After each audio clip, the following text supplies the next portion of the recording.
जब निरंतर भगवत चिंतन चालू होता है तो ये लीलाएं शुरू हो जाती है। कहीं कहीं प्रभु विराजमान, कहीं कोई लीला, कहीं कोई भाव, कहीं वो हर समय इसी में भूल जाता है। तभी तो देश शुद्धि का विस्मरण हो जाता है, पता नहीं कुछ रात दिवस का। पर इस स्थिति को प्राप्त करने के लिए जैसे सत्संग की महिमा ऐसे कुसंग की भी महिमा है। अगर सत्संग भी करोगे और कुसंग भी करोगे तो हो सकता है कुसंग जोरदार हो जाए, क्योंकि बहुत जन्मों से कुसंग ही होता रहा है। श्री नारायण भट्टाचार्य जी के वचन, अभक्त संगो देहोत्थो वाचिको मानसस्तथा त्रिविधोपि परित्याज्यो भक्ति कामनया बुधई कायिका काय संबंधात वचसा भाषणात्मक अन्नादिनाम मानसस्तु पारंपर्योर्ध दोषदः। यदि तुम भक्ति के इच्छुक हो, प्रेम के इच्छुक हो, भगवत दर्शन करना चाहते हो तो अभक्तों का संग कभी भूल कर मत करना। ना तो देहोत्थो वाचिको मानसस तथा, ना शारीरिक होने पावे, ना वाणी से होने पावे, ना मानसिक होने पावे।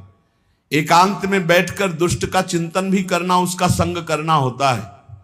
दुष्ट आचरण का, दुष्ट स्वभाव का, दुष्ट व्यक्ति का, दुष्ट घटना का चिंतन नहीं करना चाहिए। ना उसके विषय की चर्चा करनी चाहिए, बहुत दुष्ट है वो, ऐसा वैसा, आप उसका संग कर रहे हैं। और ना शरीर से संग करना चाहिए। त्रिविधोपि परित्याज्यो भक्ति कामनया बुधई, बुद्धिमान को चाहिए 3 प्रकार का जो संग, शारीरिक, मानसिक और वाचिक, तीनों प्रकार का संग त्याग दे। ऐसे मानसिक सत्संग भी होता है। आज सत्संग में सुना, आज वो संत बोल रहे थे, आज ऐसा, तो आपका सत्संग हो रहा मानसिक, परस्पर बैठ करके भगवत चर्चा ऐसी सुनी, ऐसा ऐसा, ये वाचिक हो रहा है। और भक्तों के संग में बैठे ये शारीरिक हो रहा है। ऐसे ही कुसंग होता है। तो कह रहे हैं कायिका काय संबंधात, देह संबंध से जो अवैष्णव है, भजन नहीं करता, दुष्ट स्वभाव का, वो कोई भी हो, जाके प्रियन राम वैदेही तजिए ताहि कोटि बैरी सम यद्यपि परम सनेही, कोई भी हो, पिता माता भाई बंधु परिवार का कोई जो भगवान का विरोधी है, किंचन मात्र भगवत भक्ति का अंग उसके हृदय में नहीं है, तो हमारा कर्तव्य है कि जरूरत पड़ने पर हम उसकी सेवा कर देंगे, पर संग नहीं करेंगे, न वाचिक, न मानसिक, न शारीरिक। अधिकार है, तुम पिता हो, माता हो, जरूरत पड़ेगी, तुम दुख में हो, तुम्हारी सेवा कर देंगे, लेकिन तुमसे हम मन नहीं मिलाएंगे, क्योंकि तुम भगवत विमुख आचरण करते हो। जो अभक्त का संग करता है तो भक्ति उसकी बाधित हो जाती है। पुत्र हो अभक्त हो संग नहीं, पिता हो अभक्त हो संग नहीं, माता हो अभक्त हो संग नहीं। तजो पिता प्रहलाद विभीषण बंधु भरत महतारी गुरु बलि तजो कंत ब्रज बनितन भे मुद मंगलकारी।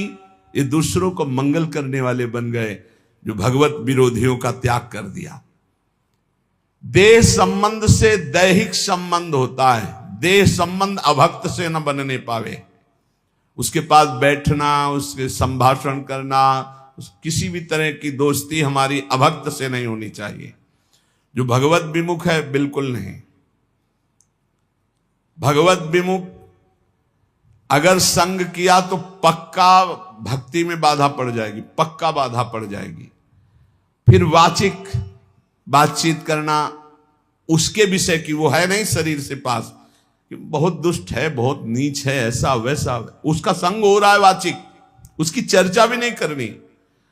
और फिर मानसिक, मन से उसका चिंतन नहीं करना, और दूसरा मानसिक संग, अन्न दिया हुआ नहीं खाना, भोजन नहीं खाना, अभक्त का दिया हुआ भोजन नहीं पाना। जैसे राजा माधव सिंह ने जब विरोध किया रत्नावती का, तो कहा आज से मैं नियम लेती हूं, तुम्हारे द्वारा दिया हुआ एक कवल नहीं पाऊंगी, राजन्न का त्याग करती हूं, क्योंकि तुम राजा हो और तुम भगवान के विरोधी हो, संतों के विरोधी हो, इसलिए आज से मैं त्याग करती हूं, न राजमहल में रहूंगी न तुम्हारा दिया होगा। ऐसा परम पावन चरित्र है रत्नावती जी का कि ये तो केवल भगवान की ही सामर्थ्य को धारण करके ऐसा किया जा सकता है।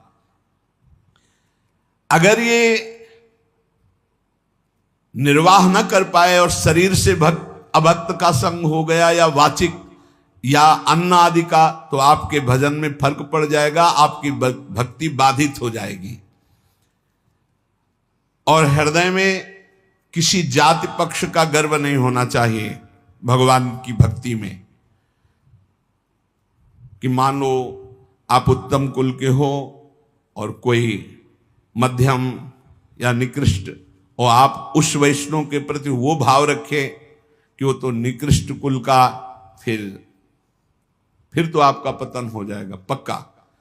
इसलिए अभक्त का संग पतन करता है और जाति अभिमान ये पतन कर देता है।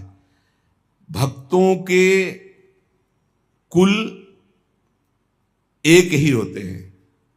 जैसे अपने यहां श्री हरिवंश सुगोत कुल देव जाति हरिवंश, श्री हरिवंश स्वरूप हित रिद्धि सिद्धि हरिवंश। किसी से कभी नहीं पूछा होगा आज तक, किसी से नहीं, ये आप किस जाति के हो, कभी नहीं। हमारी सत्ता ही नहीं है, हमारे यहां सत्ता ही नहीं है, न जाति की न कुल की न इसकी मर्यादा, इसकी कोई सत्ता नहीं।